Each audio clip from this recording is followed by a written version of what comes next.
As a CS level executive, I'm sure you face various challenges when interacting with different CS teams. What are the most common ones you come across in these high level roles? Or better said, what is the biggest challenge now for an executive CS leader?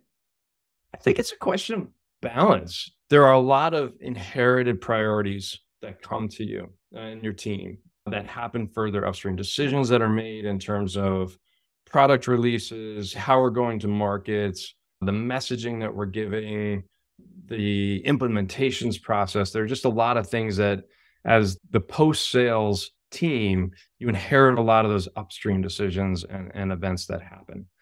What that does is that tends to bog the team down in firefighting. So it's very much reactive work. And that's very much contradictory to the nature of what we want to do as customer success managers, which is to be proactive, to really guide the customer down their most successful path.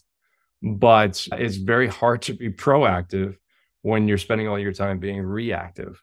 So I think the teams that are really struggling right now are the ones that did not have great discipline in executing at an operational level prior to the customer success team inheriting the customer. There's a lot of baggage that comes with that.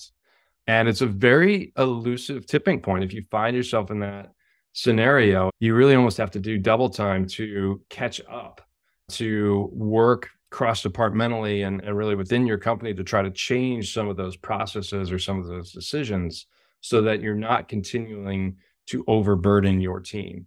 Really, all that does at the end of the day is you become great at putting out fires and helping customers solve problems that happen with your product. But ideally, you don't want those problems to happen at all.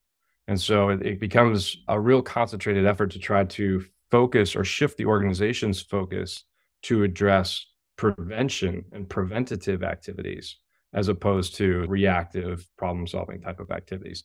That's a hard one for CS. A good CS leader really needs to work very closely, I think, with every other department in order to be able to do that. And sometimes that creates big changes within an organization. I can remember a situation I had at a company where the product team was releasing new features every week, which was a great testament to the work that they were doing. We had a very strong engineering team, but it was actually a velocity that we couldn't keep up with, either ourselves internally or the customers couldn't consume it fast enough. So in sitting down with that team, we were able to show them that A, customers weren't using these features because they were coming out too quickly. B, our teams were not well equipped to be able to message them, support them, promote them, et cetera. And ultimately, what we ended up doing as an organization was changing the release cadence to once a month. That was awesome. Immediately, we saw a great success with that, in that the marketing team was now able to put some real marketing collateral behind these releases and really sell the advantages of these new features that product was putting so much time into developing. But then our teams, sales, CS, we were better equipped to talk about them, promote them to customers. And then customers were also able to consume them at a more reasonable pace. And I think overall, we saw just a tremendous lift off of that.